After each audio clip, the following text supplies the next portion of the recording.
Good afternoon, everyone. I hope everyone can hear me. I've got the chat open here, so if anyone's having troubles hearing me, if I can just maybe send a message, but we have the option of computer audio or the dial-in service today, so whatever suits. Anyway, we may as well get started.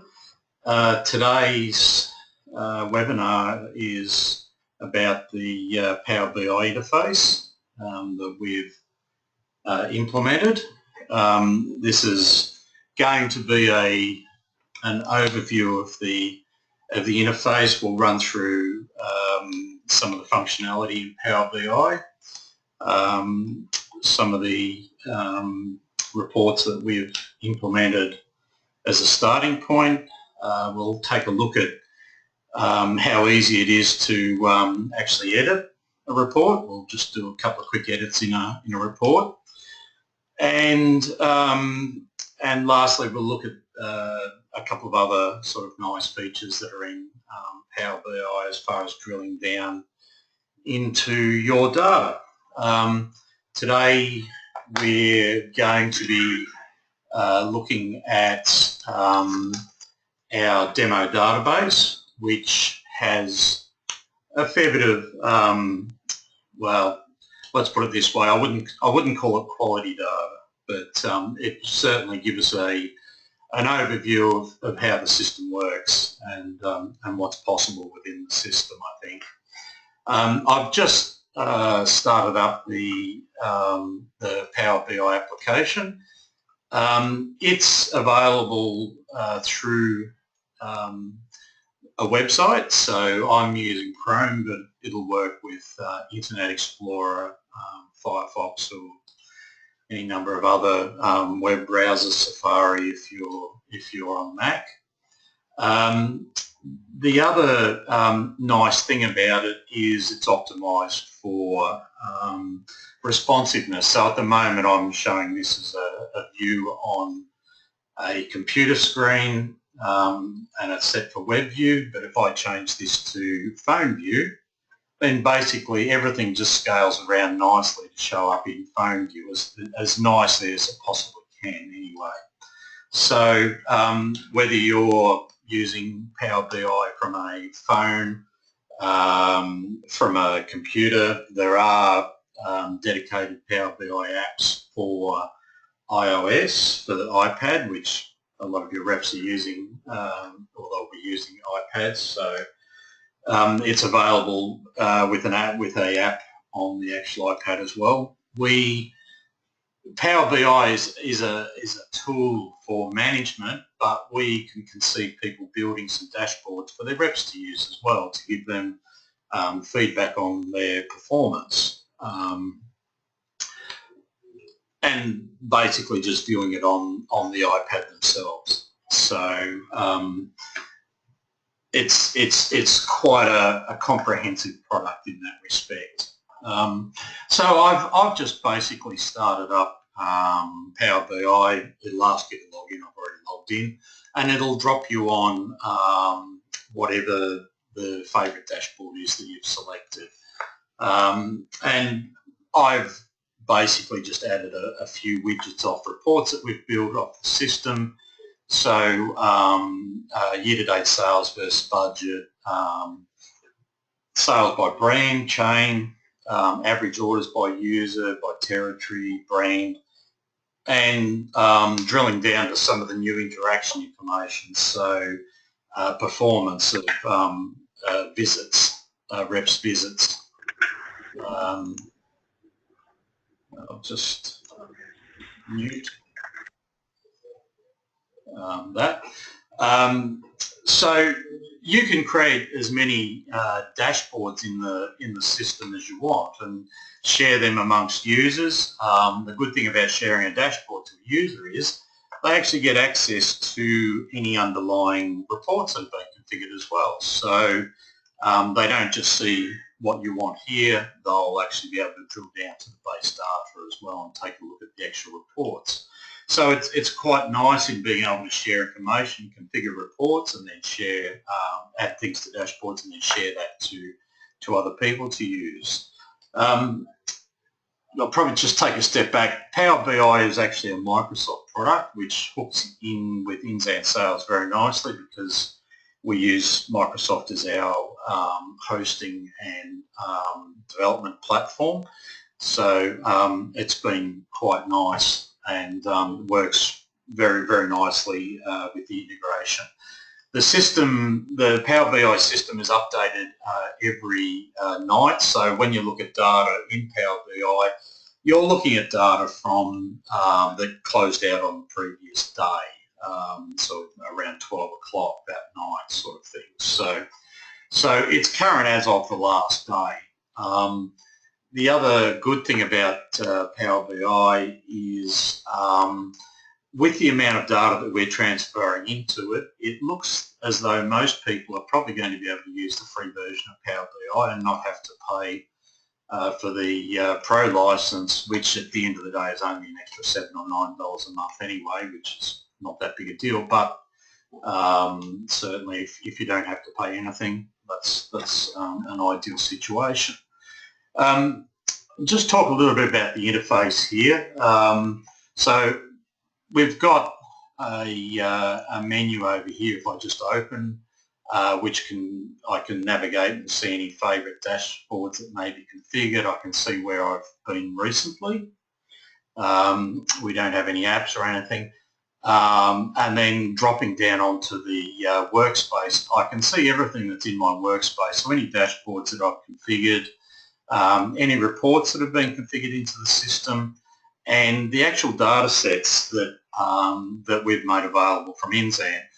We provide a number of data sets, and the reason we do that is depending on what type of information you're wanting to look at, you sort of look at the data in a different way to give you the information you need. So if you're looking for just basic sales figures, well, we'd look at a sales focus. If you're really wanting to drill down on tasks, you look at it from a task focus. If you're wanting to look at the interactions, so with rep store visits, how many have resulted in orders and what time frames, what time was spent on orders and the like, then we look at it from an interactions point of view. So we're creating different data sets, and it's likely that we will create some more.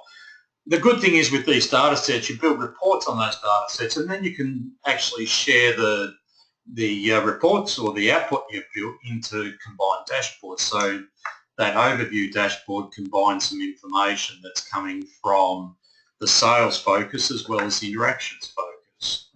So you can build up quite a good collection of data and create dashboards that are relevant to the people who need to look at them. Once I've created a dashboard, if I just jump into this particular dashboard, I can share that. So if I want to share that to someone else within the organisation, I can basically enter their email address there, include a message.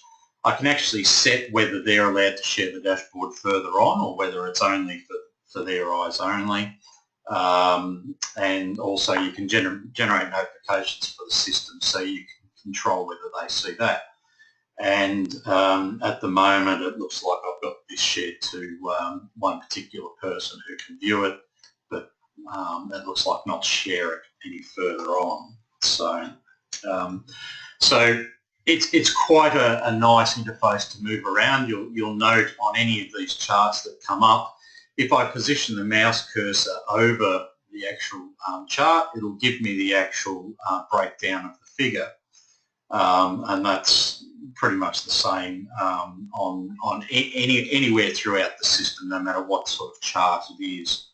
Okay, the other thing is if I click on a chart, it will actually take me to the report that little widget or that little output has been created on, and at the moment it's coming from our sales summary report. It's this top widget up here. So this is an example of some of the reports that we've built into the system. So you build a report, you get a page, you can put filters on the actual report, and then you've got all these varying different outputs. So at the moment, I've got it selected to show data from 2017. I could change it and also just limit the data to things in the East Territory, and you'll see all of the charts update at once. If I put it back to all, I can maybe start looking at just cosmetics. And if I wanted to, I could look at just the orders that I've actually created. And I can do that really quickly here. I don't actually have to have one of these selectors here to do that. I've got a chart over here which I appear on here. If I click that, it will modify the data on all of the other widgets on that display to show just what I've done. And if I click off on that again, it'll go back to normal. And I can do that with any of these charts. So on this particular one, this particular chain, if I click on there, again, it modifies the data being displayed everywhere else, and that's actually used, even though it's a chart, it's actually being used as a filter at the same time. And if I uncheck it, it comes back to normal. All of this is configurable by yourselves. It's all changeable. So we've built some reports as a starting point.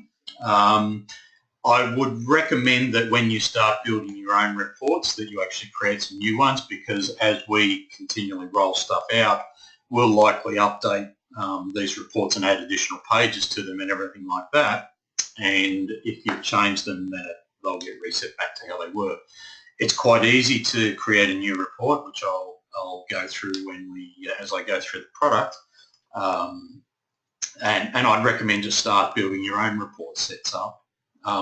So along the bottom here, we've got a few tabs. So sales summary, which is really just giving a high-level summary information. Oh, and I probably should mention the budget.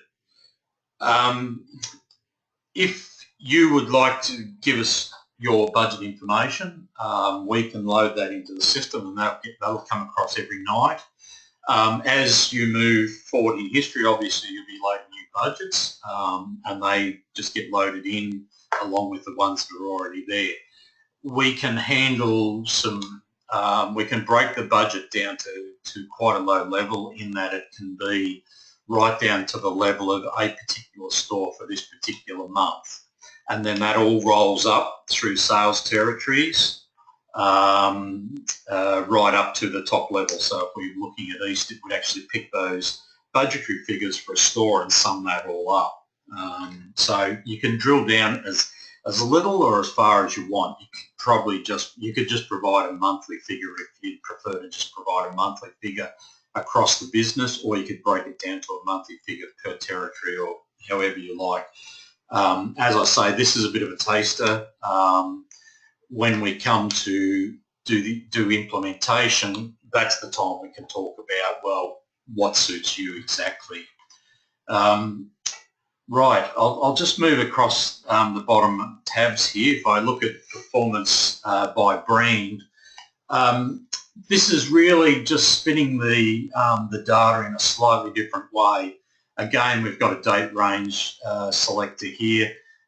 We've got brands as being a primary selector here, and we're just breaking the information down on a brand basis, but looking at those figures on a particular brand basis, even down to the point where we break down all of the actual products that are within that brand and look at the total sales across those across each product. And again, if I wanted to look at Queensland, I could just click on the Queensland here in sales by state, and it starts showing me the actual data, modifying the data based on the actual state. So it's an interesting way of looking at reporting, in that the actual output can be used as a filter for filtering data further, but it's very powerful. That means that we can have a minimum of selectors here and then use some of these other outputs to actually filter further again. Okay, stochast report. The Inzant stochast report is functional, but slow to use at times because it's crunching an awful lot of data. The good thing about Power BI is the data is brought across, and it's brought across in such a manner that it makes it easy and quick to analyse this type of data. It's optimised especially for this. If I just start clicking down through some of these selectors here, we don't have a lot of data in here, but we've tried this with databases that are extremely large databases, and it's pretty much as performant on our little database as it is on the large ones. But if I start looking at a particular brand, and I've set the brand here such that this filter will actually have our top level brands, which we only have fashion, fashion, cosmetics and food. But on selecting this, we can actually drill down into all the individual products, and you'll see how simple it is to configure these sorts of selectors or filters when I get a little bit further through. But I can start clicking, selecting the different brands and all the particular products, and this just basically starts filling out with all that data, and it's practically instantaneous.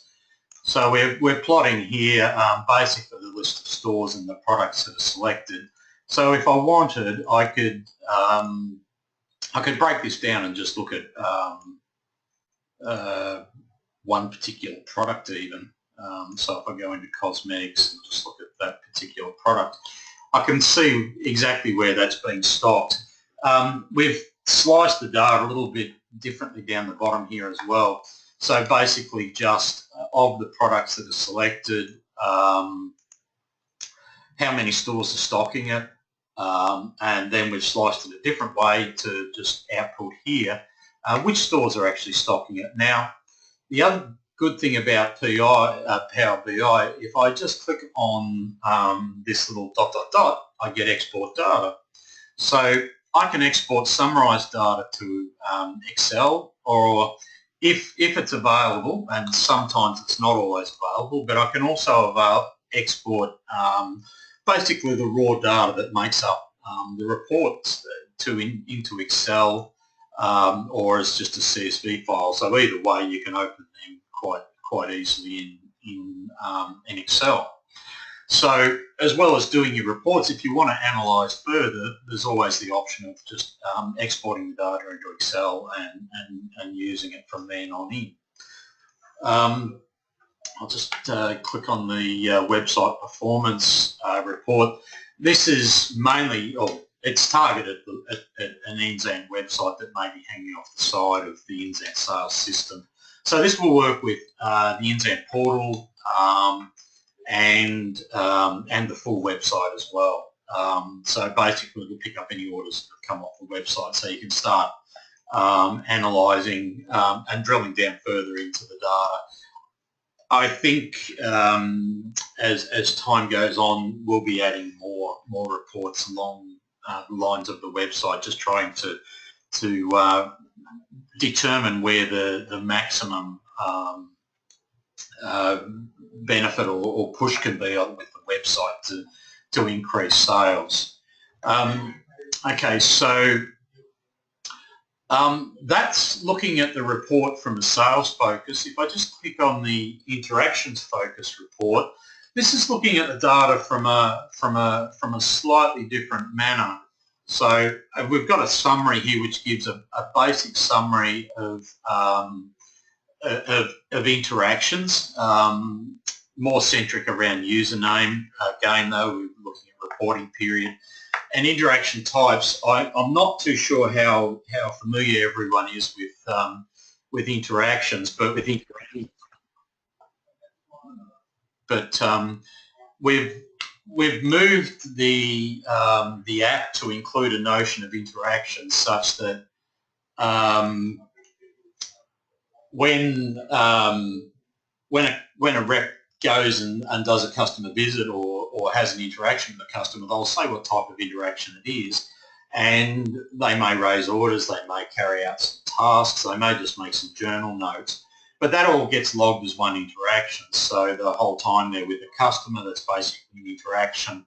And from that, we can start looking at the performance of interactions. So this top chart across the top is for each rep has got the number of interactions, number of retailers that were seen for those interactions, number of orders that resulted, number of tasks that were completed, and out of those, which were store visits, which were visits with orders, and we can sort of start looking at things like strike rate from all the visits, how many orders did eventuate, and looking at that from a monetary point of view as well as average orders and things of that nature. So the interactions allows us to sort of start drilling down into what's actually happening when a rep visits a customer a little further.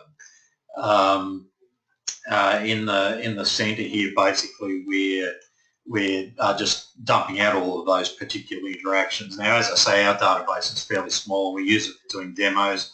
We normally pick on one particular customer, which is a family pharmacy, so we have all sorts of interactions on that particular customer. Again, here, if I wanted to just look at what's been going on with email interactions, I can click email and it will filter all of the data and just say, okay, well, from the email interactions, these are what's actually, this is the result, monetary and what have you. And if I click on it again, removes the filter. Okay, tasks. Again, tasks has been new. There are some reports in the old reporting system for dumping out task summary information and also task detail information, but we perceive that most of that analysis is going to be done in Power BI because it allows you to start drilling down into the tasks a lot more. Here we've created two tasks on our demo system. A competitor survey, and we've also put a promo in there, a fashion, which promos are designed to move the rep onto or to actually display a promotion that's going for a particular time, and we can then start measuring how many times that's been presented. We can start looking at how many times promotions have been presented to by different reps to different chains, by state. We can start filtering down that to see exactly what's going on. If we look at the task analysis report, that takes it even a step further in that if I look at a competitor survey, I can start breaking down and just looking at particular questions. So maybe in this case, are competitors' products stocked? Now you can build these tasks and surveys to be to collect whatever information you want, and we perceive that the way they'll be used is this month you'll have reps going out there and doing a survey, and the results of those surveys are going to tailor the marketing focus for the next month or the month after that. So continually working 1 or 2 months in advance in actually looking at surveys and then tailoring marketing down the track to match that. So I've picked a question here that has a response that's primarily based around a text response, yes, no, and it'll give a breakdown of that on the count and the actual percentage of the responses. And we can start, again, filtering by state. If I select a particular state, it'll filter just by that particular state, and clicking off it again will bring it back. down the bottom we've actually got the raw data, so if you really want to analyse the raw data, you can basically just export that to Excel and start drilling down even further. If I look at a question that's more numeric based, so how many other competitors' products are stocked, then we start getting a different type of breakdown, so a minimum, maximum value, the average value, median, standard deviation. We start getting bell curves and things like that. So for a lot of things, this is probably over analysis, but for other things, it's all quite valuable information. And looking at this, we can sort of see with this bell curve that by far and away, this response at 12 is probably the real average. These ones up the other end are really just outliers and aren't particularly relevant, sort of thing. So looking at the different plots, you can really gain more information. Now, if I take a look at the fashion survey again, basically it's giving me a breakdown of how many times that was viewed. I can filter by state. Again, if we just wanted to look at one particular chain, we could view how many times it's been presented for a particular chain. Now, tasks and campaigns and surveys can be filtered so that the rep will only be asked to do a particular survey when they go into one customer grouping, whether it's a particular chain group or something along those lines, or a particular type of retailer. If it's irrelevant to do a survey going into a gift shop, then the rep, you can filter it out so the rep won't be asked to actually do that survey in that case. So it becomes very targeted in the collection of the data as well as in the analysis of the actual data. Okay, so just moving along, sales by user. Again, it's just looking at the data in a slightly different way. Some of these are going to be relevant for you, some of them aren't. It's a starting point based on this and the brief training we do, and the Microsoft Power BI training is particularly good in its own right. You'll be able to start building your own reports, so filtering the data however you want. If you have multiple suppliers, then basically you can just drop a supplier selector on here, which will automatically fill in with the suppliers that are available, and then you, just by clicking on that, you start filtering by that particular supplier. Turning it around, looking at sales by particular product. Here's an instance where we've actually just embedded our category tree in one of these other categories in one of these selectors, so we can just drill down to a particular category to filter. Okay, orders written. Okay, so basically, if I just select myself, because I know I've done a heap of orders in the system, we're starting to look at the total orders that have been written, average orders, and we can start looking at this across the date range as well if need be, so we can start plotting against time period, so by month.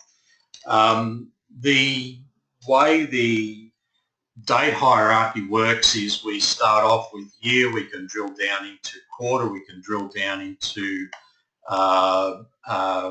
month, we can drill down into week, and we can drill down into day if need be. Not only that, we've also built hierarchies in there for financial year, so you can report on a financial year, financial month, financial week. So depending on how you want to view your data, you can select different selectors in the date selector based on financial year or calendar year. And I know we have some customers that have some interesting call cycles in that they might be 9 weeks or 10 weeks or something like that, or they may vary. We can accommodate that as well when we create the calendar for your system. It can be pretty much any sort of reporting cycle, if you like, can be accommodated for, because it can be just coded into the system, which is very nice. Probably a couple of other things I should mention. On these any of these particular charts, you can expand the chart to be full screen if need be. So if there's a lot of information there that you want to review, you can temporarily basically just full screen that and view it as required. Okay. Right. One thing I'm not 100% sure if I mentioned, if I go back to one of the overviews and click on a chart, it will actually drop you into, actually I think I did mention that, we can drop into the actual base report that it was generated from. I'll just cover off on the data sets quickly. If I basically click on a data set here, it's actually taking me straight into edit mode. So this has started a new report. It's put me on page 1 of that report, and I can basically just start dropping charts onto this control now, onto this page, and filters, and start building a report. It literally is as simple as that to start pulling data out. I actually created a quick little thing earlier on today, just looking at tasks. So this is a report I built, just one page, raw task data. Got the reporting period selector in here. I've got a chain selector, and I've just got a chart, a tabular output of all of the, basically for the customer, a task question that was asked and a response. If I click in edit mode up here, it puts me into edit mode. If, for instance, I wanted to see the response comments in this chart as well, I could just grab that, drop it onto that chart, and now I'm starting to show those response comments against all of these responses for the tasks that were carried out. And this is live even when I'm in edit mode. Bad choice. Oh, it did filter it. There are a few others that aren't in that. If I start filtering things, I'm instantly seeing the data change. So I'm getting, even in edit mode, I'm getting that sort of feedback. If I wanted to be able to filter this more, maybe I want to show, maybe I want to select the actual task. So I can say, okay, well, I'd like to filter on the task name, and actually I'd actually like to have the task question in there as well. So I've just added those into this particular thing. So there's the competitors survey, the data is automatically filled in, and if I open that, I can start drilling that down to just responses on that particular question. And again, that data's all live now. Now, it probably looks a little bit ugly because I haven't got a border around there and all that sort of thing, but at the end of the day, I'm getting data out of that straight away. And if I get what I need now, I can just choose to navigate away, and that doesn't get saved. It's just a temporary sort of work area that I've analysed some data on, got what I need, and I can go away. But if I want to look at that again in the future, then I can basically just save that report, and it's available for use later on.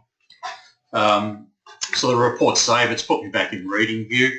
Now, if you create the reports and share data off these reports, you will be able to modify it. The people you've shared it to will only be able to view it. They'll be able to filter and use these reports. However, they won't be able to edit those reports. So there is a degree of security there, so that reports don't end up being, well, let's put it this way, they don't end up with any false data in it, if you know what I mean. Okay, so as far as making it look pretty, I can basically just select the properties and I can put a border around that, and I can set where it sits on the page and all of those little niceties. If I wanted to put additional filters on here, I could choose to basically just resize that. Whoops, put that back to where it was. I can put a different slicer on there, and maybe I wanted to show the I wanted to be able to filter by the retail type, so I can just drag that in there, and again I've now got a filter that is allowing me to filter by type. Now, interesting point, this is set to allow one only. If I wanted to allow more than one, I can say, okay, I don't just want single selection, I want to be able to select two at once and look at those results. So it's very configurable, and with a minimum of sort of training and learning, you can be slicing and dicing the data yourselves. And as I say, all of these data sets that we've provided here have been developed by us such that it's very difficult to show false information. So the way that we link all of the data together means that once you start putting selectors on here and start filtering things, it's difficult to have information on there that's not correct. In fact, if you try and show different things together that really don't work together, it will just tell you can't do it. Normally that just means, okay, the data set I'm using is set up to look at from an interactions point of view. What I'm really trying to do at the moment is look at the data just purely from a sales figures point of view. So maybe you just go and select that data. Now, we'll probably build some other different data sets, I'd say, as time goes on. This is our first release of Power BI. We're looking for as much input as possible to take our development forward. So by all means, if you start using it, we'd love to work very closely with you to get it set up and tailored for you, but we'd also like to learn what requirements you have and look at productizing that in the way the way of these data sets and standard reports that you can build off on going forward. Okay, that's sort of a bit of a quick run through on Power BI. One other little feature that I'm just going to quickly touch on.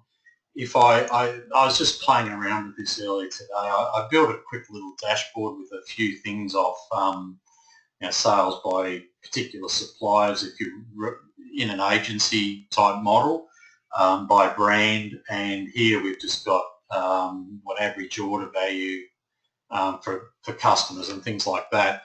It's got this little thing up here, ask a question about your data.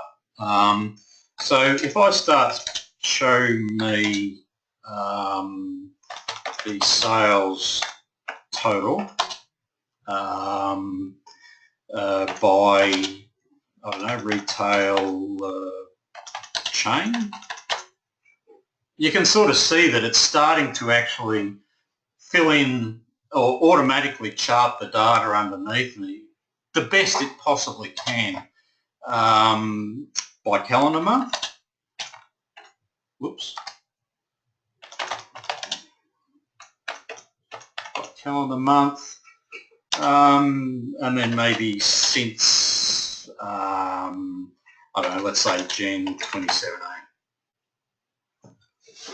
And that has basically given me a quick little chart that I can just go and grab the data out. So this is by month, each bar of this, and right up to November. And I must admit, when I ran this report earlier, and I thought, that's interesting. I don't think we'd actually have any data in for November. But when I had a look, there was actually a forward-dated order in November this year, so in our demo system. So really, really very nice. Now, the other thing is we've got sales total here, maybe average order, maybe average order value. That's now actually showing me the average order value for the retailer chains by calendar month since the start of this year. And down the bottom here, it sort of gives you an actual report of where it's actually getting the data from. So this is quite incredible, really. When we first tried this out, I don't know, like 3 months ago when we started looking at this, or maybe a bit earlier than that, this blew us away, but this just gets better and better. You can, sometimes it sort of does some interesting things, but there's also some other interesting little features in that you can ask it to analyse your data, and it'll give you these little insights into your data. Now, some of them aren't particularly useful, but some of them are really, really interesting in what it actually correlates, where it correlates links between different things that are happening in the data. I don't think we've probably got enough data in here that's really particularly relevant, but when you're looking at your own real data, it's quite interesting to see some of the things that come out of it. Anyway, look, that's pretty much what I wanted to cover off on today. We're actually recording this webinar, and we'll publish that on a link to it on the website. But look, it wasn't meant to be a question and answer session, but please, if you're interested in learning more about BI, give us a call in the office, and we can do a one-on-one sort of session, and we can actually quickly get you to set up a Power BI account. It's basically just go to the Power BI site and create an account using your username, and use, at the moment, just use a password that you're not worried if we see for the moment, because we can actually just hook it straight into your system. So when we start looking at Power BI and talking to you about it, we can actually look at it from a real point of view with your actual data. Yeah, by all means, if you would like to know more about Power BI, please give us a call in the office. And with that, I'm going to close out the webinar. But thank you very much, everyone, for bearing with me. My first webinar. Hopefully, you've gained something from it. Thank you. Thanks, Neville. Thanks, Nick. Thank you. No problem. Oh, okay.